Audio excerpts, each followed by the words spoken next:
Hi friends, welcome back to my channel. আজকে আমি আপনাদের জন্য নতুন রেসিপি এনেছি, চিকেন পাকোড়া।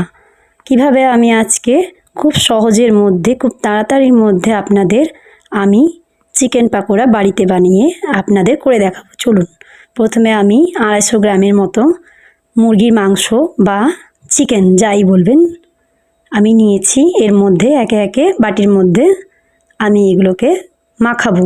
দেখুন, আদা রসুন বাটা দিলাম এর মধ্যে অল্প সামান্য। তারপর এর মধ্যে আমি দেবো লঙ্কা গুঁড়ো সামান্য,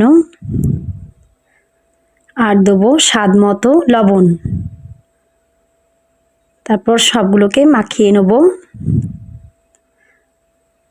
তারপর এর মধ্যে আমি দেবো অ্যারারুট, আপনারা বলেন বেকিং পাউডার, ঠিক আছে, আমরা বলি এটা অ্যারারুট। দেখুন, আমি অ্যারারুট দিয়ে ভালোভাবে মাখিয়ে নেব।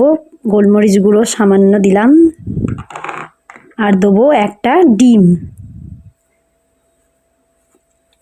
দেখুন, আমার সব দেওয়া হয়ে গেছে। আমি এবারে ভালোভাবে চামচের সাহায্যে এটা মাখিয়ে নেব।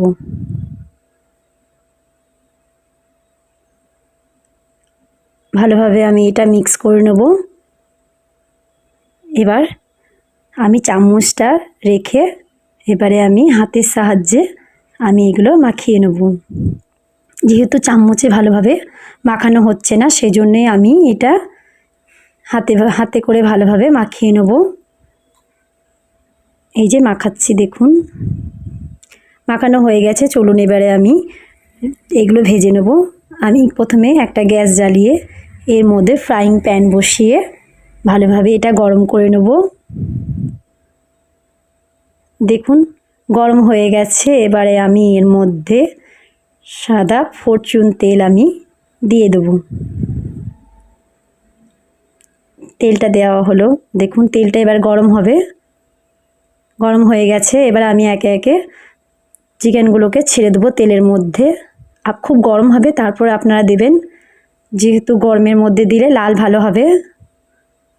আমি সব একে একে এগুলো দিয়ে দিচ্ছি। আপনারাও এরকমভাবে বাড়িতে বানিয়ে খাবেন, অবশ্যই ভালো লাগবে। আর যদি আমার রান্না নতুন নতুন দেখতে চান, তাহলে ফারহা হেসেল চ্যানেলটি অবশ্যই সাবস্ক্রাইব করবেন, আর একটা লাইক করতে ভুলবেন না, আর কমেন্ট করে জানাবেন যে আমার রান্না আপনাদের কেমন লাগে। দেখুন, সব একটা লাল হয়ে গেছে এক পিঠ। আমি উল্টে দেবো। এবার একে একে উল্টে দেবো, লাল হোক, তারপরে আমি নামাবো এগুলো।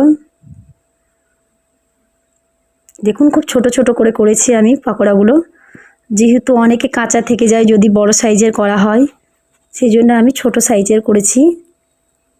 এইগুলো আপনারা চিলি চিকেনও করা হয় খুব সুন্দর। দেখুন, লাল হয়ে গেছে ভালোভাবে। আর একবার নেড়ে নিই।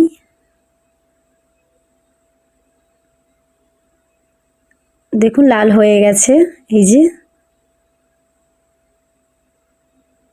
এবার আমি এইগুলোকে তুলে নেব একটা প্লেটের মধ্যে। দেখুন, ভালোভাবে লাল হয়েছে আর খুব মুচমুচে হয়েছে। অবশ্যই বাড়িতে এরকমভাবে ট্রাই করে খাবেন। দেখুন কত সুন্দর ভাজা হয়েছে, লাল লাল করে। দেখুন, ভেতরটা একটুও কাঁচা নেই। আপনাকে একটা আমি আগে পরিবেশনটা করি, তারপর আপনাকে একটা ভেঙে দেখাবো। শসা আর টমেটোগুলো আমি সাজিয়ে নিচ্ছি। এরকমভাবে অবশ্যই বাড়িতে আপনারা ট্রাই করবেন। এই রেসিপিটি কেমন লেগেছে অবশ্যই একটা কমেন্ট করবেন, আর লাইক করতে ভুলবেন না। দেখুন কত সুন্দর মুচমুচে আমি বানিয়েছি ছোট ছোট করে।